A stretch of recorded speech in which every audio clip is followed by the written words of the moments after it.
Jurisdiction का ये दूसरा वीडियो। नमस्कार दोस्तों, मैं हूं एडवोकेट जयशंकर प्रसाद निराला। इस वीडियो में लॉ के स्टूडेंट एआईबी की तैयारी जो कर रहे हैं, जुडिशरी का जो तैयारी कर रहे हैं, आम नागरिक के लिए भी उपयोगी हो जाएगा, कानूनी शिक्षाप्रद होगा।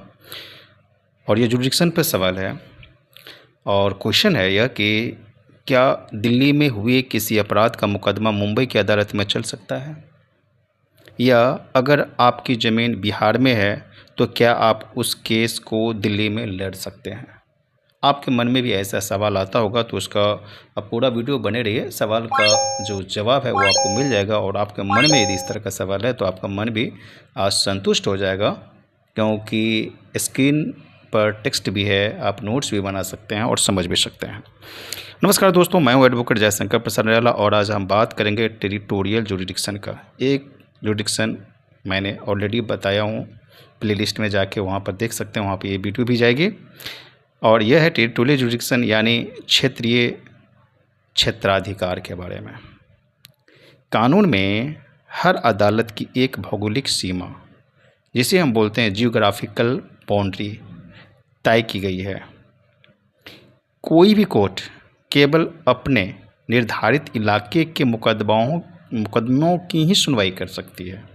यानी जो निर्धारित किया गया है कि कौन सा कोर्ट किस एरिया की केस को सुनवाई करेंगे, उसी के अनुसार कर सकती है। इसी को बोलते हैं टेरिटोरियल जुरिस्डिक्शन। आइए इसे सिविल और क्रिमिनल दोनों मामलों में समझते हैं।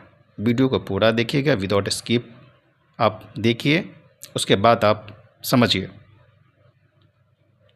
सबसे पहले बात करते हैं सिविल मुकदमों की, यानी सीपीसी को, सिविल प्रोसीजर कोड को।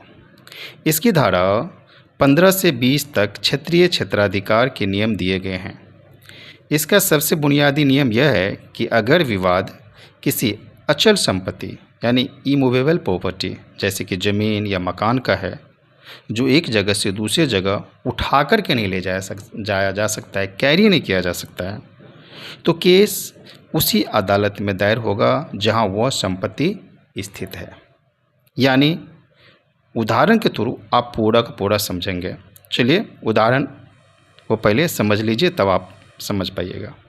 मान लीजिए आपकी ज़मीन मधुबनी ज़िले के झंझारपुर या फुलपरास इलाके में है और उस ज़मीन की बंटवारे यानी तकसीमनामा पर कोई विवाद है, तो उसका सिविल मुकदमा उसी क्षेत्र के अधिकार वाले कोर्ट में चलेगा, न कि किसी अन्य शहर या राज्य में।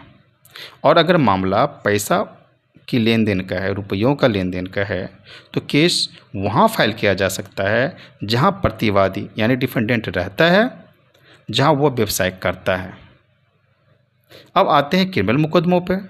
यदि क्रिमिनल मुकदमों की बात करें, सीआरपीसी और नया में जो बीएनएसएस आ गया है, तो उनकी बात करते हैं, तो इसका जो है सामान्य नियम यह है कि अपराध जिस थाना क्षेत्र, बहुत गौर से समझिए, अपराध जिस थाना क्षेत्र या इलाके में घटित हुआ है, उसकी जांच और ट्रायल उसी क्षेत्र की अदालत में होगा।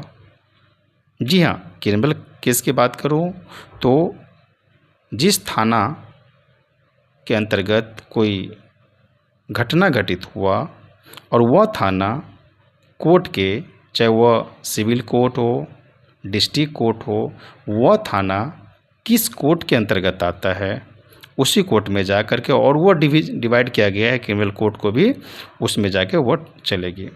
उसकी जांच और ट्रायल उसी क्षेत्र की अदालत में होगा।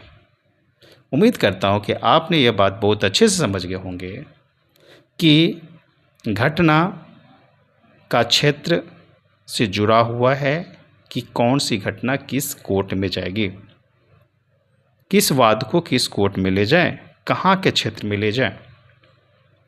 यदि ऑल इंडिया बार एग्जामिनेशन यानी एआईबी की तैयारी कर रहे छात्रों और नए अधिवक्ताओं के लिए समझना बहुत ही ज़रूरी है, क्योंकि कोर्ट में केस फाइल करते समय सबसे पहली चीज़ जो देखी जाती है वो देखी जाती है जुरिस्डिक्शन। क्योंकि आपने यदि एफआईआर पकड़ा तो पता चला कि आपकी क्लाइंट हो सकता है कि वो जिस राज्य का है, घटना वहाँ घटा और आपको व्हाट्सएप कर दिया, या तो आपके पूछने लगा तो बोला कि आपने बता दिया कि हाँ आइए, मैं जिस कोर्ट में प्रैक्टिस करता हूँ उसमें मैं फाइलिंग कर दूँगा, तब तो गलत हो जाएगा। तो सबसे पहले आप यह देखें कि वो एफआईआर किस थाने की है, किस राज्य की है, कहाँ की है, और उसका जो है जुरिडिक्शन कौन सा होता है, जियोग्राफिकल जुरिडिक्शन। ठीक, तो वह सही कोर्ट में जाएगा, क्योंकि कोर्ट में केस फाइल करते समय सबसे पहली चीज़ जो देखी जाती है वह है जुरिडिक्शन ही। अगर आप गलत कोर्ट में केस फाइल करते हैं तो सीपीसी के ऑर्डर 7 रूल 10 के तहत कोर्ट आपका केस वापस कर देगी, ताकि आप उसे सही अदालत में पेश कर सकें। कभी कभी सीपीसी की मैं बात करूं तो कभी कभी कोर्ट जो है वहां से ट्रांसफ़र भी कर देती है कि आपका फाइलिंग यहाँ नहीं होना चाहिए, केस की सुनवाई यहाँ नहीं करेंगे। आप यदि ऑनलाइन कर चुके हैं तो जो प्रॉपर कोर्ट है उस प्रॉपर कोर्ट में आपको भेज दिया जाता है। फिर उनके वकील साहब वहाँ पर उसको दस्तावेज को चेक करते हैं, वहाँ अपडेट हो जाती है, फिर वहाँ पर आगे की सुनवाई की जाती है। दोस्तों, संक्षेप में कहें तो सही जगह के केस के लिए सही जगह की अदालत होनी चाहिए। उम्मीद है कि टेरिटोरियल जुरिडिक्शन का यह कॉन्सेप्ट आपको बिल्कुल स्पष्ट हो गया होगा। अगर कानूनी जानकारी आपको अच्छी लगी तो वीडियो को लाइक करें, इसे अपनी साथी वकीलों के साथ शेयर कीजिए, लॉ के स्टूडेंट के साथ शेयर कीजिए, आम नागरिक भी इसे समझ सकते हैं। और ऐसी लीगल अपडेट्स के लिए चैनल को सब्सक्राइब करना मत भूलिए। धन्यवाद। जय हिंद, जय भारत।